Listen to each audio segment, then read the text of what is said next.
وہ نفس جو اندر سے ملامت کرتا ہے، دیکھو تم نے جھوٹ بولا، تمہیں جھوٹ نہیں بولنا چاہیے تھا. کسی اور نے ملامت کی یا نہیں کی، تمہارے اندر کوئی شے ہے جو ملامت کر رہی ہے. دیکھو تم نے فلاں شخص کا دل توڑ دیا، یہ اچھا کام نہیں کیا. یہ ہے لوامہ جس کی قسم کھائی گئی، لا اقسم بیوم القیامت ولا اقسم بالنفس اللوامہ. یہ نفس لوامہ ہر انسان میں ہے، اور جیسے ہمارے ظاہری وجود کے تقاضے ہیں، بھوک لگتی ہے، پیاس لگتی ہے، اسے کپڑے کی ضرورت ہے موسمی اثرات سے بچاؤ کے لیے، یہ جو مانوی شخصیت ہماری اندر ہے یہ بھی کچھ ڈیمانڈ کرتی ہے. اور انسان اپنے آپ کو مطمئن کرتا ہے، ریشنلائز کرتا ہے، ٹھیک ہے یہ تو خرابیاں ہیں، لیکن میں نے یہ کام بھی تو آخر کیے ہیں نا. یہ انسان کی ایک لازمی ضرورت ہے، اپنے ضمیر کو مطمئن کرنا. اب دیکھیے ہمارے ہاں کے مختلف طبقات میں مختلف تصورات ہیں نیکی کے جو رائج ہیں. ہمارے ہاں ایک مذہبی طبقہ ہے جس کے نزدیک اصل اہمیت ریچولز کی ہے، عبادات کی ہے، رسومات کی ہے. معاملات میں وہ دھوکہ دے رہے ہیں، سودا کر کے پھر گئے، ان کے دلوں میں نرمی نہیں ہے، سائلوں کو دھتکارتے ہیں. لیکن ایک اعتبار سے بہت دیکھے، سودی کاروبار کرتے ہیں. ٹھیک ہے بھائی، میں سودی کاروبار تو کرتا ہوں، میں نے مسجد میں تو بنوائی ہے، میں نے مسجد میں جھاڑ بھی تو لگوا دیا ہے، میں نے مسجد میں قالین بھی تو بچھوایا ہے. تو نیکی کا ایک تصور یہ ہے ہمارے یہاں. اس کے بالکل برعکس ایک تصور ہے جدید تعلیم یافتہ طبقات کا تصور. آپ نے بارہا سنا ہوگا گفتگو، بھائی اصل نیکی یہ ہے کہ کوئی کسی کو دھوکہ نہ دے، جھوٹ نہ بولے، وعدہ پورا کرے، اپنا فرض صحیح طور سے ادا کرے، کہیں ملازم ہے تو اپنے فرائض صحیح طور سے ادا کرے. باقی رہ گئی نماز روزہ، یہ تو انفرادی باتیں ہیں، یہ کوئی کرتا ہے تو اپنے لیے، نہیں کرتا ہے تو کوئی بات نہیں. یہ دونوں ایک دوسرے کے بالکل برعکس تصورات ہیں. اور یہ ہمارے معاشرے میں جدید تعلیم یافتہ طبقات کا تصور نیکی اور ہمارے قدیم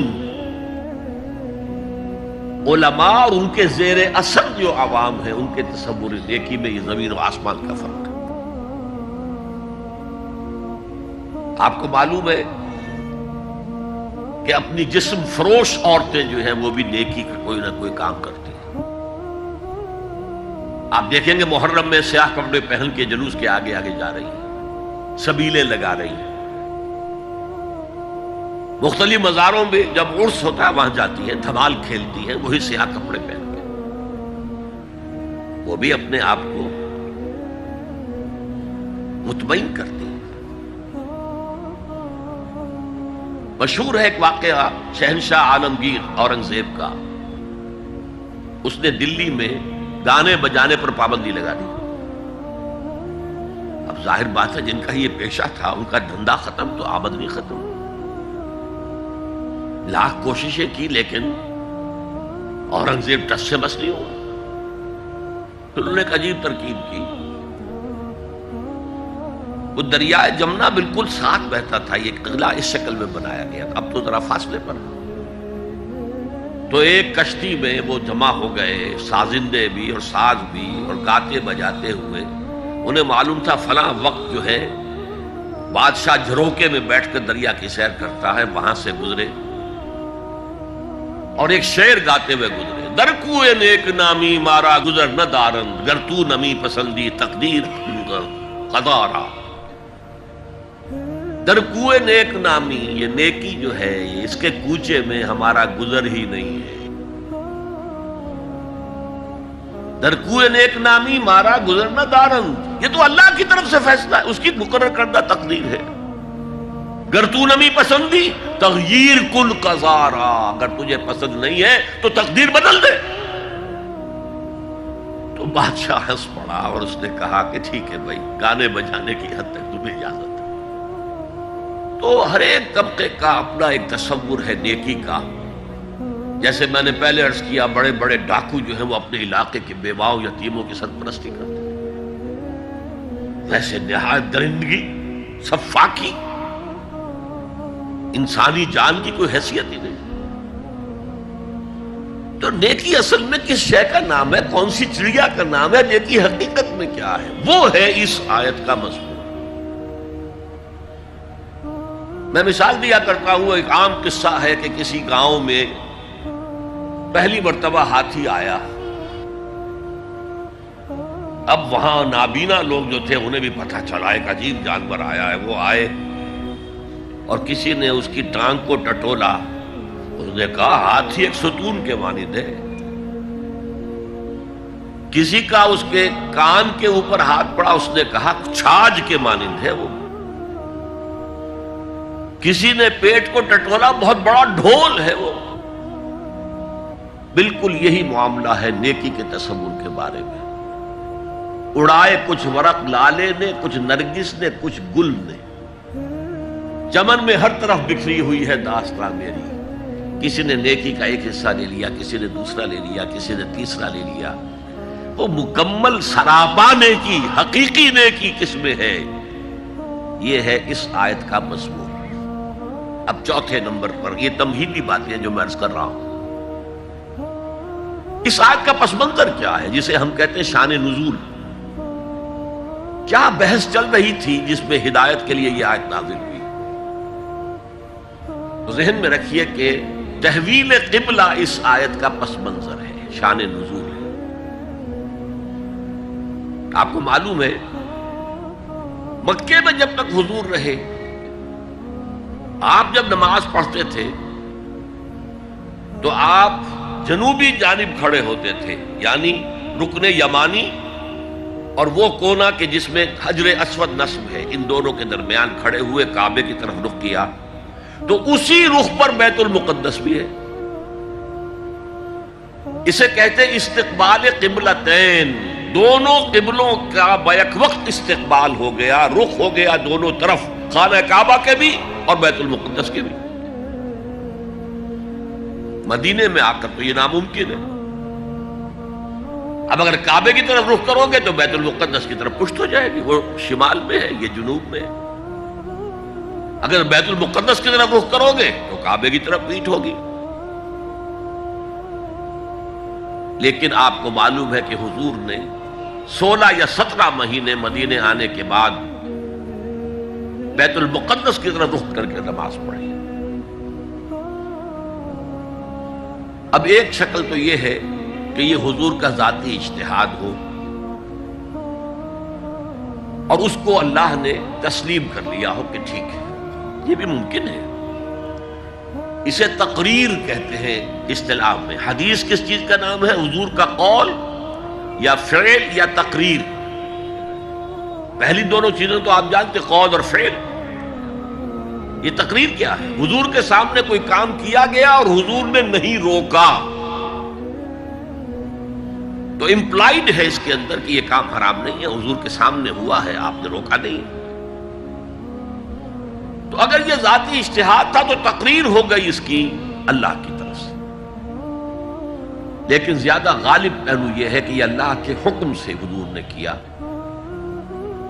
اور یہ حکم وحی خفی کے ذریعے سے آیا، اس لیے کہ قرآن مجید میں اس کا ذکر نہیں ہے کہ اللہ نے حکم دیا ہو کہ اے محمد صلی اللہ علیہ وسلم اب آپ اور آپ کے ساتھی بیت المقدس کی طرف رخ کر کے نماز پڑھے، یہ نہیں ہے۔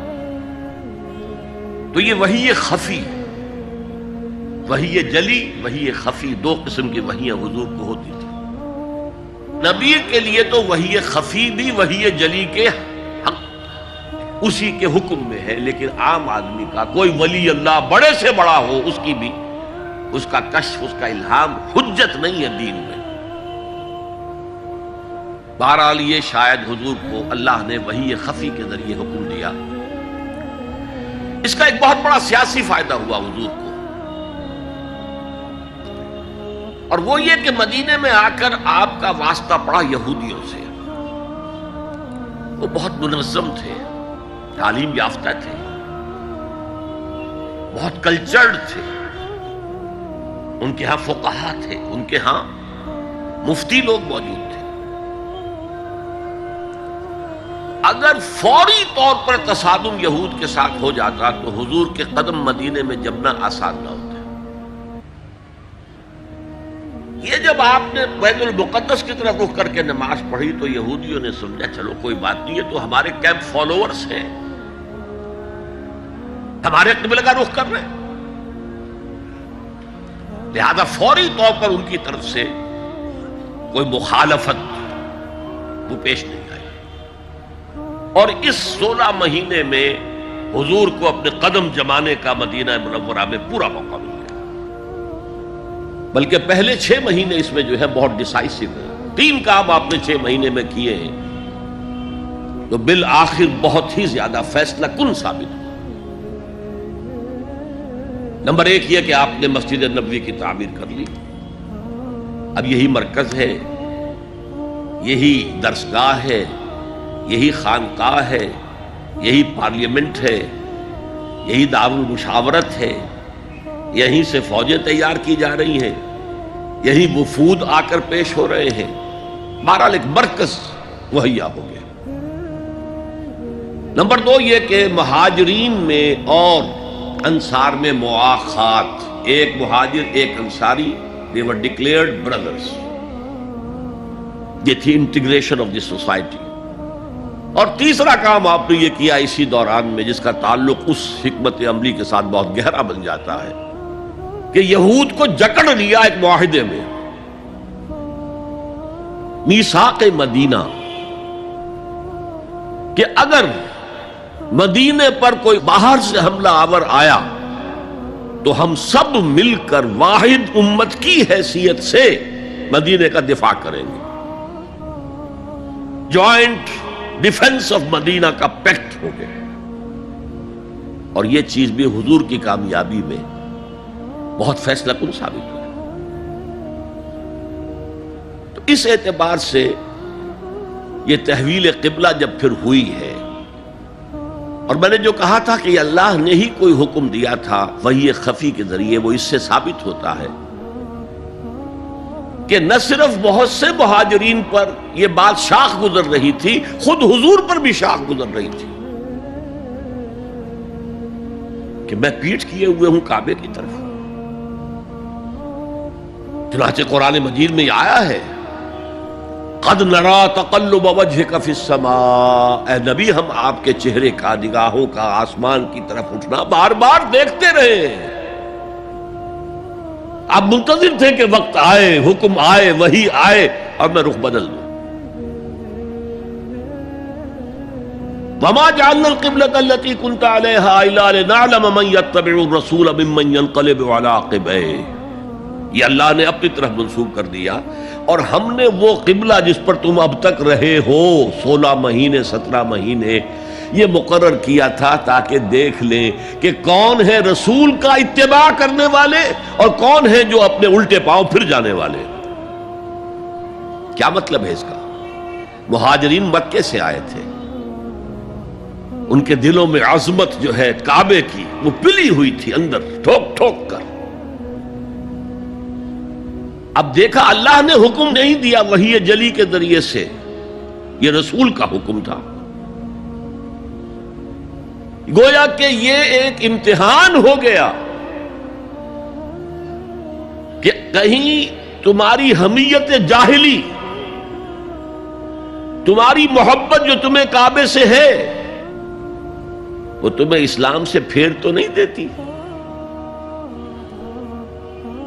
آیا تم رسول کے حکم کو مقدم رکھتے ہو اور اپنی کسی سابقہ حمیت، جسے حمیت جاہلی ہم کہہ دیں گے، اس کو مقدم رکھتے ہو؟ یہ ایک سخت امتحان تھا جس میں کہ اہل مکہ جو مہاجرین تھے وہ مبتلا کیے گئے، اور خاص طور پر یہ بات کہ رسول کا حکم ماننے کی تاکید، چاہے ابھی قرآن میں کوئی آیت نہیں آئی ہے لیکن حقیقی مومن کے لیے رسول کا فرمانا بھی ایسے ہی ہے جیسے کہ اللہ کا فرمانا۔ اس کی تربیت بھی ہو گئی۔ لیکن یہ کہ اکثر کا معاملہ یہ تھا کہ یہ معاملہ شاخ گزر رہا تھا، یہاں تک کہ حضور کا معاملہ بھی تھا قد نرا تقلب وجهك في السماء فلنولینک قبلۃ ترضاها، تو اے نبی ہم بدل دیں گے قبلہ وہ جو آپ کو پسند ہے، اب رخ کرو مسجد حرام کی طرف، فولوا وجوہکم شطر المسجد الحرام، اب اپنا رخ کر لو مسجد حرام کی طرف۔ چنانچہ مدینے میں ایک مسجد القبلتین ہے، جو حضرات گئے ہیں زیارت کرتے ہیں انہوں نے زیارت کی ہوگی۔ حضور مدینے سے باہر ایک قبیلے کی جگہ تھی، وہ وہاں گئے ہوئے تھے، کوئی دعوت طعام تھی، دوپہر کا کھانا تھا، اسی وقت ظہر کا وقت ہو گیا۔ حضور نے جماعت کھڑی کی اور قبلہ جو ہے بیت المقدس، اسی نماز کے دوران یہ آیات وہی نازل ہو گئی، آپ نے فوراً رخ بدلا اور پوری جماعت نے رخ بدل لیا، اور اسی لیے اس مسجد میں دو قبلے ہیں، دو محرابیں ہیں، ایک شمال کی جانب بیت المقدس کی جانب، دوسری جنوب کی جانب یعنی مکہ مکرمہ کی جانب۔ اب یہ تحویل قبلہ جو ہے یہ ہے بات اصل میں سمجھنے کی، ایک بہت بڑے فتنے کی بنیاد بن گیا۔ فتنہ آزمائش کو کہتے ہیں اور فتنہ فساد کو بھی کہتے ہیں۔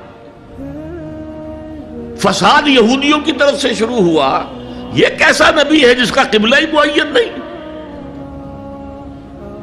ابھی یہ شمال کی طرف رخ کر کے نماز پڑھ رہا تھا اور اب اس نے جو ہے جنوب کی طرف رخ کر لیا، کیسا رسول ہے یہ؟ کیسا نبی ہے؟ حضور کے خلاف لوگوں کو بھڑکانے کا انہیں اب ایک موقع ہاتھ آ گیا، اور آپ کے علم میں ہے کہ اوس اور خزرج کے جو عوام ہیں وہ یہود کے بہت زیر اثر تھے، بہت زیر اثر تھے۔ وہی بات کہ وہ سمجھتے تھے ہمارے پاس نہ کوئی شریعت ہے، نہ کتاب ہے، نہ کوئی قانون ہے، نہ ہمارے ہاں کوئی مفتی ہے، نہ قاضی ہے۔ ان کے ہاں تو کتاب ہے، شریعت ہے، مفتی ہے، قاضی ہے، ان کا تو بڑا کلچرڈ لوگ ہیں، تو ایک روب تھا ان کا۔ لہذا یہ ایک ان کو موقع مل گیا کہ اس پر لوگوں کے جذبات کو بھڑکائیں اور حضور سے برگشتہ کر دیں۔ دوسری طرف سادہ لو مسلمانوں کے اندر بھی ایک فتنہ بطور آزمائش آ گیا کہ اگر اصل قبلہ یہ تھا تو یہ 16 مہینے کی نمازیں تو ہماری اکارت گئی، غلط رخ پر پڑی ہم نے، اور نماز تو دین کا اصل ستون ہے، اور یہ نمازیں ہماری ضائع ہو گئی۔ یہ ان کے دلوں میں ایک وسوسہ پیدا ہوا۔ اس پہلو سے اس مسئلے پر بڑی مفصل گفتگو قرآن میں ہوئی ہے، میرے اور آپ کے لیے، بلکہ مجھے اعتراف ہے کہ میں یہ سوچتا رہا اتنی مفصل گفتگو بار بار فولوا وجوہکم شطر المسجد الحرام، فولوا وجوہکم شطرہ، یہ بار بار پورے 2 رکوع قرآن مجید میں، سورہ بقرہ کا 17واں رکوع، 18واں رکوع اسی پر، اس لیے کہ ہم اس سینسٹیونیس کا اندازہ نہیں کر سکتے کہ جو اس وقت پیدا ہو گئی تھی اس پر۔ تحویل قبلہ پر یہ معمولی نہیں بات تھی، یہود نے سمجھ لیا تھا کہ اب معلوم ہوا یہ ایک نئی امت کا آغاز ہے، اس کا مرکز اب نیا بن گیا ہے۔ اب تک وہ سوچ رہے تھے کہ ہمارے ہی، چنانچہ ایک اور واقعہ ہوا تھا کہ یہ عاشورہ کا روزہ رکھتے تھے یہودی۔ حضور نے پوچھا کیوں رکھتے ہو 10ویں محرم کا روزہ؟ انہوں نے کہا کہ اصل میں ہمیں جو نجات ملی تھی فرعون سے، اور فرعون کو جو غرق کیا گیا تھا لاؤ لشکر سمیت، وہ 10 محرم کو ہوا تھا، ہم شکرانے کے طور پر روزہ رکھتے ہیں۔ حضور نے فرمایا کہ موسیٰ کے تو ہم تم سے زیادہ مستحق ہیں، لہذا مسلمانوں کو حکم دیا کہ تم بھی 10ویں محرم کا روزہ رکھا کرو۔ اب یہ چیزیں ایسی تھیں کہ جس سے وہ پیسیفائیڈ تھے ایک طرح سے کہ نہیں یہ کوئی نئی چیز نہیں ہے، یہ ہمارے کیمپ فالوورز، بلکہ حضور نے فرمایا تم 2 روز کا روزہ رکھو، 9ویں محرم کا بھی 10ویں کا۔ بہرحال اس پر جو ایک تشویش ہوئی ہے، اس تشویش کو دور کرنے کے لیے 2 رکوع، 17واں 18واں رکوع، 2 رکوع پورے کے پورے اسی بحث پر مشتمل ہیں، اور اس کے علاوہ اب میں مثال دوں کہ میرا ایک ہاتھ یوں ہے، ایک ہاتھ یوں ہے، بیچ میں میرا جسم ہے، تو اس بحث کا جسم جو ہے وہ تو وہ دو رکوع ہیں، رکوع 17واں 18واں، لیکن ادھر دور پہلے ایک آیت آ گئی تھی جس نے زمین ہموار کی، للہ المشرق والمغرب فینما تولوا فثم وجہ اللہ، دو رکوع پہلے، مشرق و مغرب سب اللہ کے ہیں، جدھر بھی رخ کرو اللہ کا رخ ہے۔ قبلے کا مطلب یہ تو نہیں ہے کہ اللہ اس سمت میں محدود ہے، معاذ اللہ، اللہ کا رخ، اللہ تو مشرق میں ہے، مغرب میں ہے، شمال میں ہے، جنوب میں ہے، فوق میں ہے، تحت میں ہے، ہر جگہ ہے۔ للہ المشرق والمغرب فینما تولوا فثم وجہ اللہ، مشرق و مغرب سب اللہ کے ہیں، جدھر بھی تم رخ کرو گے وہ اللہ کا رخ ہے۔ یہ ایک تمہید ہو گئی تھی۔ اس کے بعد ویسے وہاں جا کر عجیب سا محسوس ہوتا ہے کہ یہاں تو کوئی سیاق و سباق تو تھا نہیں، یہ آیت کس حوالے سے آئی ہے؟ اصل میں اس بحث کے لیے تمہید وہاں سے شروع کر کے بات چھوڑ دی گئی، اور پھر دو رکوع آگے جو ہے وہ یہ آیت آ گئی کہ اگر ابھی کوئی ریزیڈول ایفیکٹ باقی ہے تو اب ان سے کہا جا رہا ہے سخن شناس نئی دل برا خطائی جاست، لوگو تم بات نہیں سمجھتے، سخن شناس نہیں ہو اے میرے محبوب، دل برا، سخن شناس نئی دل برا خطائی جا، خطا یہاں ہے، تم جسے اصل نیکی سمجھ بیٹھے ہو، ریچول، ظاہری شکل، وہ اصل نیکی نہیں ہے، وہ کل نیکی نہیں ہے۔ نیکی تو اصل میں ایک روح ہے جو پورے وجود میں سرایت کرتی ہے، ایک بالکل مختلف انسان وجود میں لاتی ہے، ایک پورا مختلف کردار وجود میں لاتی ہے۔ نیکی تو حقیقت میں وہ ہے، جیسے کہ ہمیں معلوم ہے نماز کا ایک ظاہر ہے، فقہ اس سے بحث کرے گی، لیکن اصل نماز آپ کو اللہ کی حضوری کا شرف حاصل ہوا، کچھ حضور قلب میسر آیا، کوئی خشوع و خضوع ہوا،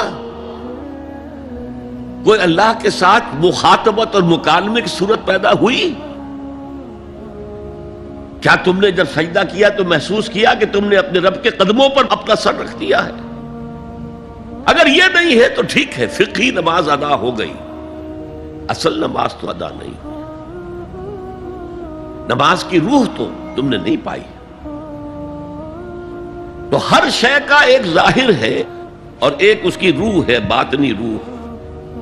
ہم اپنی مجبوری سے ظاہری ہی بات کو دیکھ سکتے ہیں، روح تو ہماری نگاہوں کے سامنے ہے نہیں، جس کا نتیجہ یہ نکلتا ہے کہ صرف ظاہر ہی ظاہر رہ جاتا ہے، روح کی طرف توجہ ہی نہیں ہوتی۔ اور یہی سب سے بڑا الزام، سب سے بڑی تنقید حضرت مسیح کی تھی یہودیوں پر۔ تم مچھر چھانتے ہو اور سموچے اونٹ نکل جاتے ہو۔ ظاہری معاملات میں، فقہی معاملات میں بحثیں ہو رہی ہیں، مفصل بحثیں ہو رہی ہیں، اور کفر کے فتوے لگ رہے ہیں، تم نے اگر یہ کر دیا تو یہ ہو گیا، اور سموچے اونٹ نکل رہے ہو، حرام کاموں میں تم ملوث ہو، سود تم لے رہے ہو۔ یہ ہے کہ تمہارا معاملہ سارا کا سارا دین کی ظاہر سے رہ گیا۔ اور یہ جو فرمایا ہے کہ تمہاری مثال ان قبروں کی سی ہے جن کے اوپر تو سفیدی کر رکھی ہے لیکن اندر گلی سڑی ہڈیوں کے سوا کچھ نہیں۔ روح دین سے تم ناآشنا ہو چکے ہو، محبت خداوندی تم میں نہیں ہے، لیکن ظاہر پرستی ہے، مظاہر پرستی ہے، ریچولزم ہے، تمہارا دین یہ بن کر رہ گیا۔ آج ہمارے ہاں بھی صورتحال مختلف نہیں ہے، میں عرض کر چکا ہوں۔ سب سے بڑا طبقہ ہمارے ہاں ظاہر بات ہے کہ جو ہمارے علماء کے زیر اثر ہے، اور وہ فقہاء ہیں، اور فقیہ کا کام ہی ہے کہ وہ ظاہر سے بحث کرے، باطن سے تو بحث نہیں کر سکتا۔ لہذا ریچولز ہی ریچولز رہ گئے ہیں، حقیقی روح ہر شے کی ختم ہو چکی ہے۔ رہ گئی رسم اذاں روح بلالی نہ رہی، اور فلسفہ رہ گیا تلقین غزالی نہ رہی۔ نماز و روزہ و قربانی و حج یہ سب باقی ہے، تو باقی نہیں۔ اب آئیے اس پر غور کیجئے، جو میں نے عرض کیا تھا لیس البر، اب زبر اور پیش میں زمین و آسمان کا فرق ہو جاتا ہے۔ لیس البر ہوتا جیسا کہ ہے سورہ بقرہ میں آگے جا کر، لیس البر ان تاتوا البیوت من ظہورہا، ان کے ہاں یہ قاعدہ تھا یا ایک رواج ہو گیا تھا کہ اگر احرام باندھ کر گھر سے نکل آئے اور اب کسی ضرورت سے گھر جانا پڑا، دروازے سے نہیں داخل ہوں گے، ایک دفعہ احرام باندھ کے نکل آئے، اب کیسے جائیں واپس؟ تو گھر کے پچھواڑے سے دیوار پھلانگ کے جاتے تھے۔ تو وہاں کہا یہ کوئی نیکی نہیں ہے۔ لیس البر ہوتا تو اس کا مطلب ہوتا سرے سے کوئی نیکی نہیں ہے، یہ تو ہمارا من گھڑت ایک خیال ہے۔ لیس البر یہ خبر ہے جسے مقدم کیا گیا ہے، اور اس کا مفہوم اب ہو گیا حصر کا، کل نیکی یہ نہیں ہے، یعنی نیکی کا ظاہر بھی ضروری ہے۔ یہ نہ سمجھو کہ نماز کا ظاہر کوئی معنی نہیں رکھتا، طہارت حاصل ہوئی ہے یا نہیں ہوئی ہے، وضو صحیح ہوا ہے یا نہیں ہوا ہے، جو پانی استعمال کیا تھا وہ بھی پاک تھا کہ نہیں تھا، یہ ساری چیزیں ضروری ہیں، دین کا ظاہر بھی ضروری ہے۔ یہ نہ نفی کیجئے کہ ان فقہا کا کیا ہے، ظاہر ہی کو لیتے ہیں۔ ہمارے ہاں بعض جو ہے انتہا پسند جو ہے، جو ملنگ ٹائپ صوفی ہوتے ہیں، ایک تو حقیقی کوئی صوفی ہو، ایک ملنگ تھا، وہ ان تمام چیزوں کو چھوڑ بیٹھتے۔ جیسے میں نے آپ کو شعر سنایا تھا اور اختلاف بھی کیا تھا، مولانا روم نے کچھ زیادتی کی ہے، سختی کی ہے، انداز بیان اچھا نہیں ہے کہ ماز قرآن مغزہ برداشتیم استخاں پیش سگاں انداختیم، ہم نے قرآن سے اس کا اصل مغز جو ہے وہ کشید کر لیا ہے، ہڈی کا گودا ہم نے کھینچ لیا، اب ہڈی خالی ہمیں پھینک دی ہے۔ یہ ہمارے صوفیہ میں سے بعض کا طرز عمل رہا ہے جو غلط ہے۔ نہیں، ظاہر بھی اہم ہے، ظاہر بھی نیکی ہے۔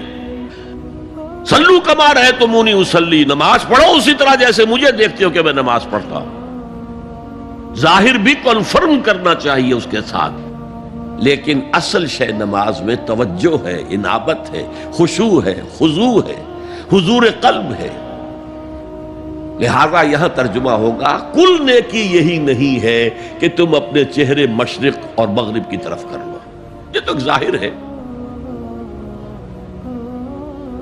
اور اس میں مجھے غالب کا شعر یاد آ رہا ہے، قبلے کو اہل نظر قبلہ نما کہتے ہیں، ہے پرے سرحد ادراک سے اپنا مسجود، جسے ہم سجدہ کر رہے ہیں وہ تو ہمارے ادراک اور شعور اور وہم اور خیال اور تصور اور تخیل سے وراء الورا وراء الورا وراء الورا ہے، پرے سرحد ادراک سے اپنا مسجود۔ قبلے کو اہل نظر قبلہ نما کہتے ہیں، یہ کعبہ تو قبلہ نما ہے۔ بہرحال اب اس کی نفی کرتے ہوئے، جزوی نفی، کلی نفی نہیں ہے،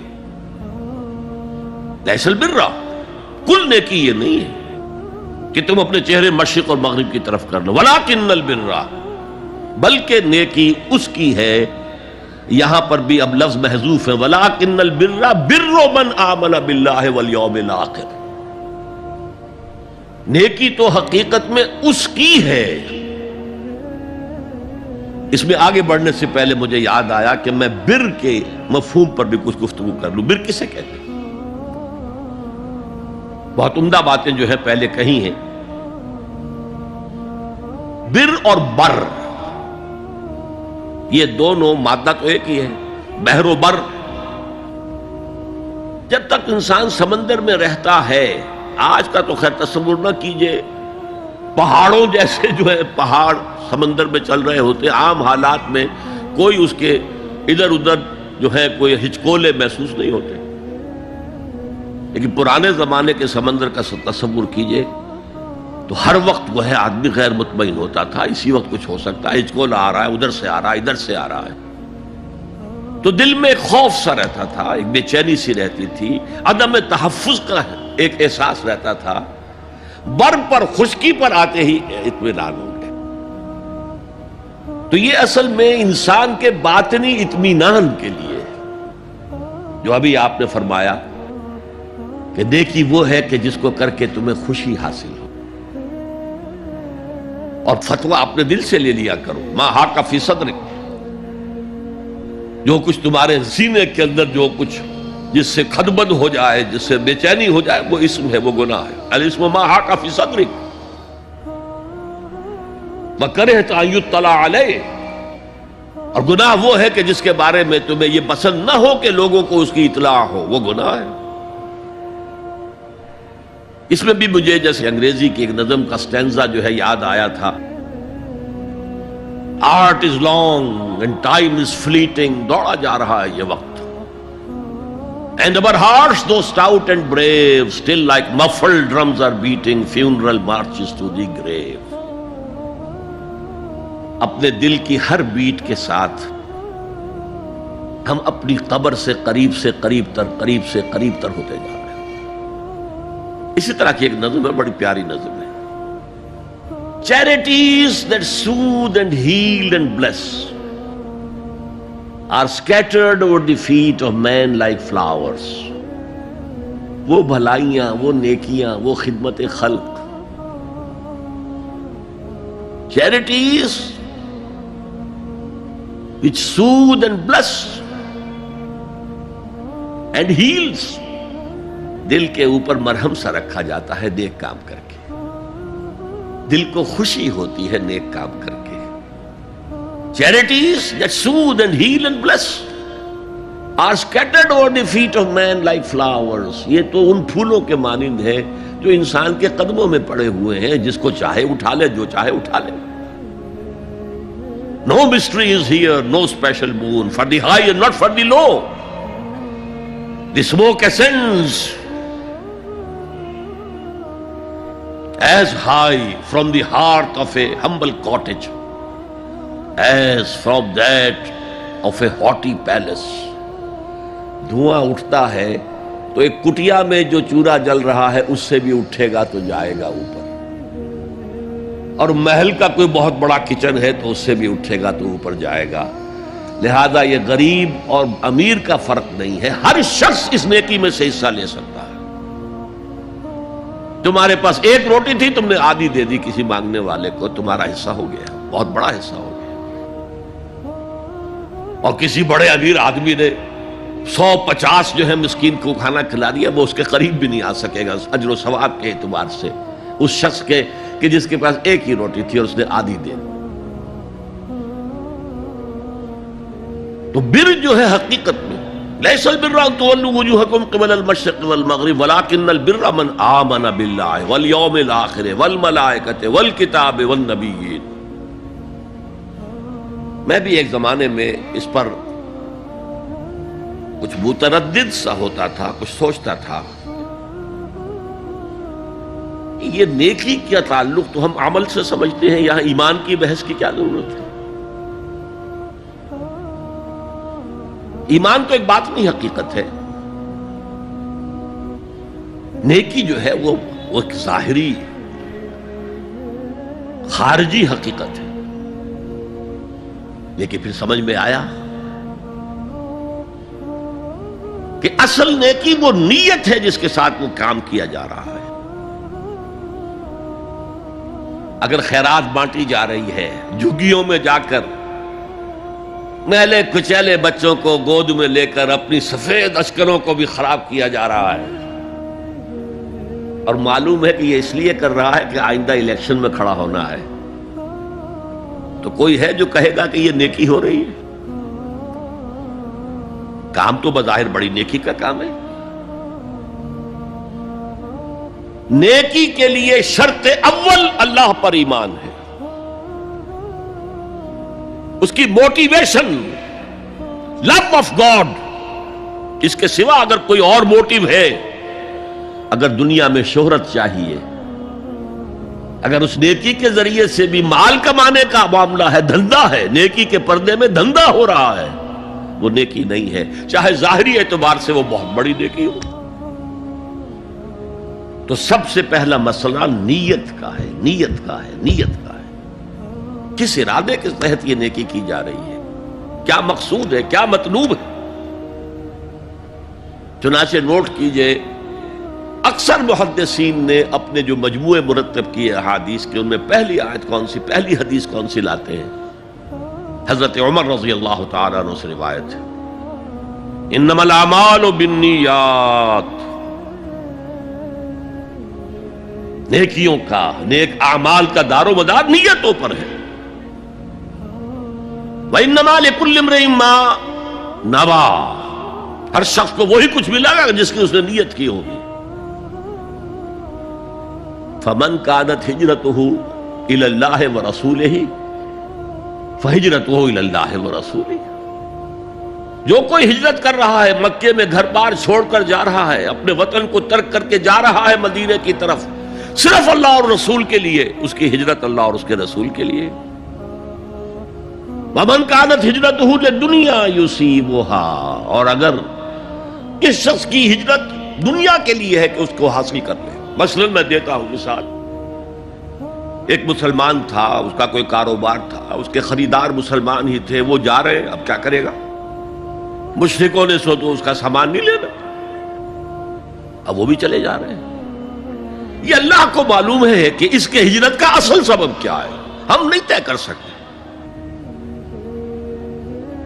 لیکن اللہ کے ہاں جو کھاتا کھلا ہوا ہے، اس کی یہ ہجرت جو ہے اللہ اور اس کے رسول کے لیے شمار نہیں ہوگی۔ وَمَنْ كَانَتْ هِجْرَتُهُ لِدُنْيَا يُصِيبَهَا أَوْ امْرَأَةٍ يَنْكِحُهَا، یا کسی عورت کے لیے ہو کہ اس سے نکاح کرے، کسی خاتون سے وہ شادی کا خواہش مند تھا، وہ خاتون ہجرت کر کے مدینے چلی گئیں، اب یہ بھی باندھے کچے دھاگے سے بندھے ہوئے چلے جا رہے ہیں، تو یہ تو در حقیقت اس عورت کے کھاتے میں ہجرت جائے گی، اللہ اور اس کے رسول کی ہجرت میں نہیں۔ تو اصل شے یہ ہے، نیکی کا وہ کام جس کا ظاہر بھی نیکی کا ہو اور باطن بھی ہو، کہ موٹیویشن صرف اللہ کی رضا ہو، اللہ کی محبت اور اللہ کی رضا کا حصول، یہ ہے پازیٹو موٹیو۔ ایک نیگیٹو سائیڈ بھی ہے، سب لوگ ذہنی اعتبار سے اتنے بلند نہیں ہوتے کہ اللہ کی محبت وہی اصل محرک بن جائے۔ یہی وجہ ہے کہ حضور نے اس کو صلی اللہ علیہ وسلم کمال ایمان سے تعبیر کیا ہے، من احب للہ وابغض للہ وعطا للہ ومنع للہ فقد استکمل الایمان، جس نے کسی سے محبت کی تو اللہ کے لیے کی، کسی سے نفرت اور بغض رکھا تو اللہ کے لیے رکھا، کہ اللہ کو اس سے نفرت کرنا پسند ہے، اور کسی کو کچھ دیا تو اللہ کو خوش کرنے کے لیے دیا، اور کسی سے کچھ چیز روکی تو صرف اس لیے کہ اللہ کو اس کا روکنا پسند ہے، تو اس شخص نے اپنے ایمان کی تکمیل کر لی۔ اگر اس کا موٹیو خالص ہو گیا ہے اللہ کی محبت اور اللہ کی رضا کا حصول، تو اصل میں نیکی ہے، ورنہ چاہے بظاہر کتنی ہی بڑی نیکی نظر آئے وہ نیکی نہیں۔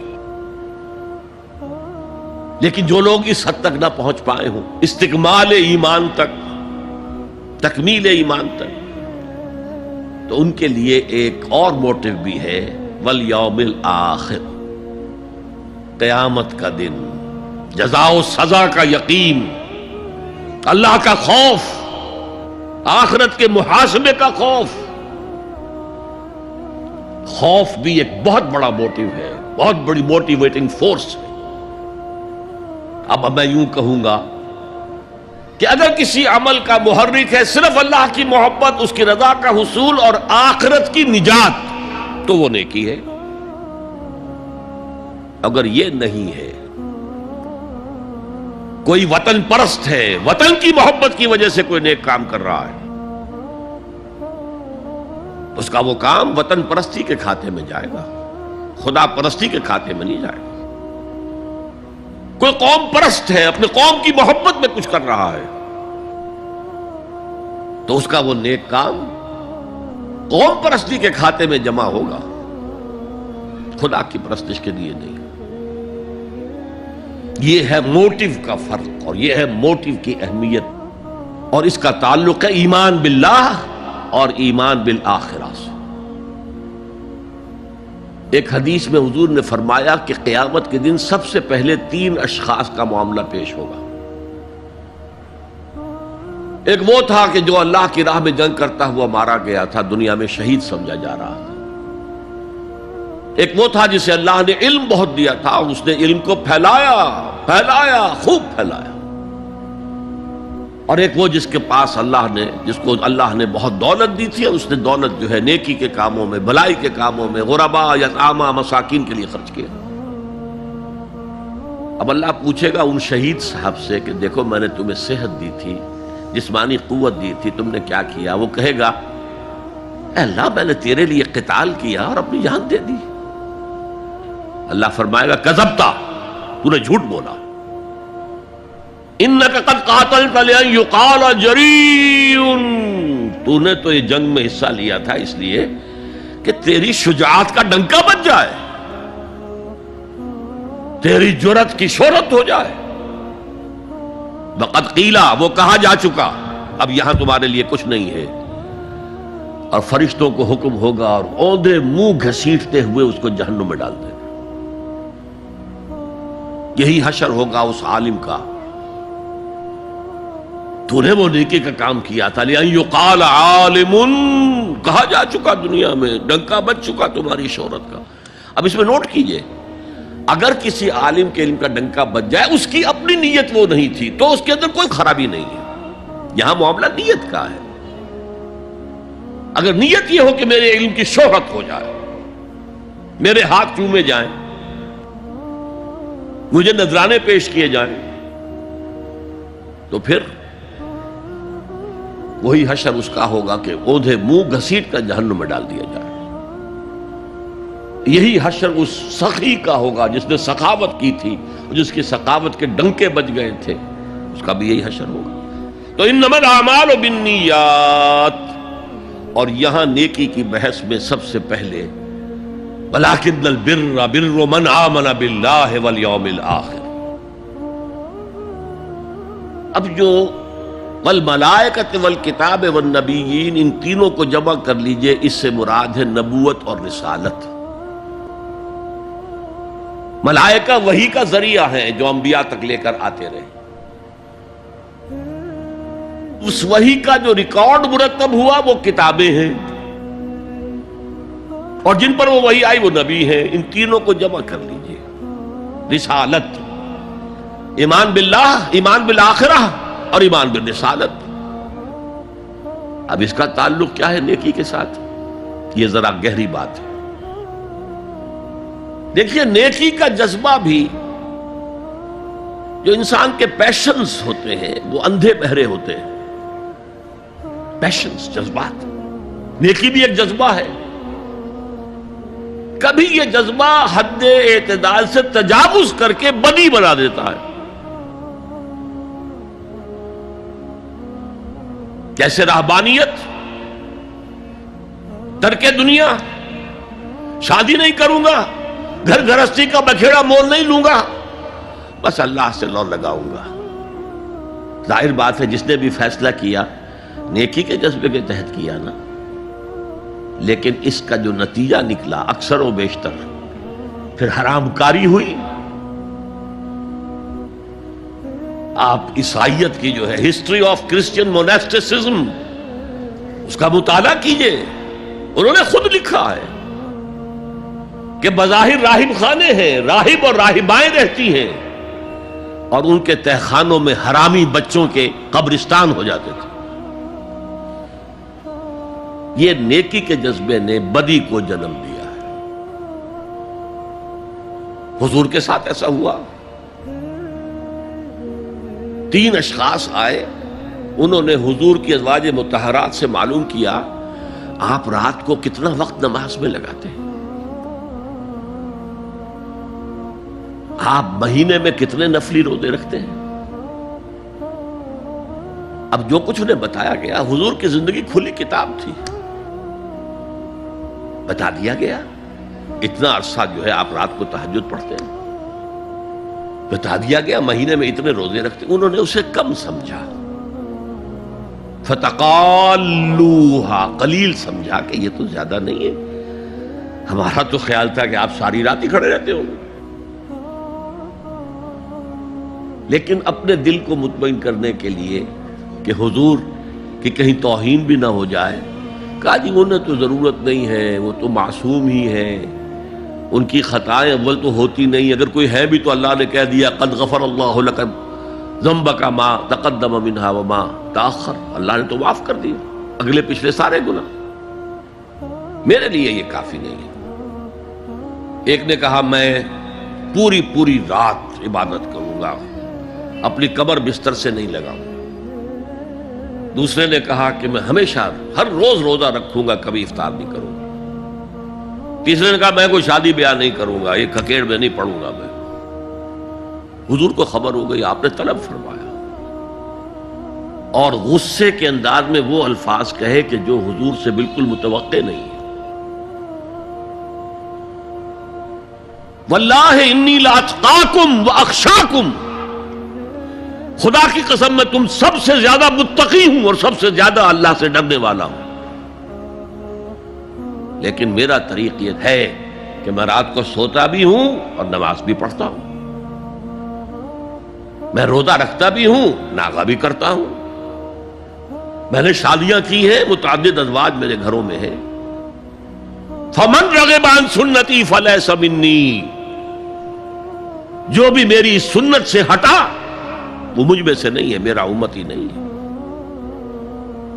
تو نیکی کا جذبہ بھی حد اعتدال سے تجاوز کر کے بدی کو جنم دے سکتا ہے۔ ایک صحابی، نوجوان صحابہ میں سے عبداللہ ابن عمرو ابن العاص، عجیب یہ بات ہے کہ باپ جو ہے بہت بڑا سیاستدان، بہت بڑا جری سپہ سالار، بہت بڑا حکمران، حضرت عمرو بن العاص، بیٹا نہایت زاہد و عابد، مرتاس، زاہد مرتاس، ساری رات کھڑے ہیں، بستر سے کمر ہی نہیں لگائی، ہر روز روزے سے ہیں۔ یہ خبر دی گئی حضور کو تو آپ نے طلب فرمایا یا عبداللہ اولم اخبر انک تقوم اللیل وتصوم النہار، اے عبداللہ مجھے یہ خبر نہیں دی گئی ہے، یعنی یہ بات جو ہے صحیح ہے کہ نہیں کہ تم ساری رات عبادت کرتے ہو، ہر روز روزہ رکھتے ہو؟ کیا کہہ سکتے تھے؟ بلا یا رسول اللہ، حضور ایسا تو ہے۔ فرمایا لا تفعل، ہرگز ایسا مت کرو، فإن لزوجك عليك حقا وإن لزورك عليك حقا بل إن لنفسك عليك حقا، تمہارے نفس کے بھی تم پر حقوق ہیں، تمہاری بیوی کے بھی تم پر حقوق ہیں۔ ان کی زوجہ سے کسی نے پوچھا تھا تم ہمیشہ میلی کچیلی رہتی ہو، کبھی ہم نے تمہیں کسی اچھے لباس میں کس کوئی جسے سنگھار کہہ دیتے کہ یہ میں نے دیکھا؟ تو ان کا کہ مجھے کیا غرض ہے، تمہارے بھائی کو تو مجھ سے کوئی غرض ہے ہی نہیں، میں کس کے لیے بناؤ سنگھار کروں؟ یہ بھی الفاظ آتے ہیں۔ فرمایا ہرگز مت کرو، میں تو کرتا ہوں، میں روزے بھی رکھتا ہوں لیکن نہیں بھی رکھتا، میں نماز پڑھتا ہوں لیکن سوتا بھی ہوں، میری بیویاں ہیں متعدد، تو میری سنت اگر تم نے چھوڑ دی تو تمہارا مجھ سے کوئی تعلق نہیں ہوگا۔ اس کا مطلب کیا ہوا؟ تو سم اپ، نیکی کا ایک ماڈل بھی سامنے رہنا چاہیے جس میں توازن ہو، اعتدال۔ انبیاء وہ توازن پیش کرتے ہیں اپنے کردار اور شخصیت کے ذریعے سے۔ وہ جو فرمایا گیا لقد کان لکم فی رسول اللہ اسوۃ حسنہ، تمہارے لیے اللہ کے رسول کی شخصیت میں ایک اچھا نمونہ ہے، یہ نمونہ معتدل ہے، متوازن ہے۔ حضرت عائشہ فرماتی ہیں حضور ہمارے مابین تشریف فرما ہوتے تھے، پیار اور محبت کی باتیں بھی ہوتی تھیں۔ حضور ہمارے ہاں کے جو ذرا زیادہ دیندار، جنہیں زیادہ مسالہ لگ جاتا ہے، وہ کرخت مزاج کے، گھروں میں بھی معلوم ہوا داخل کیا ہوا قیامت آ گئی ہے، تو اس طرح کا نہیں تھا معاملہ، اپنی بیویوں کی دل جوئی، ان سے محبت اور پیار کی باتیں۔ لیکن حضرت عائشہ فرماتی ہے کہ ہمارے درمیان بیٹھے ہوتے تھے اور پیار و محبت کی گفتگو ہو رہی ہوتی تھی، اذان کی آواز آتے ہی ایسے ہی اٹھ کر چل دیتے تھے جیسے ہمیں جانتے بھی نہیں کہ ہم کون ہیں۔ یہ توازن پیدا کرو، ترک دنیا نہیں، دنیا میں رہو اور پھر وہ کردار پیش کرو جو محمد نے پیش کیا صلی اللہ علیہ وسلم اور آپ کے صحابہ نے پیش کیا۔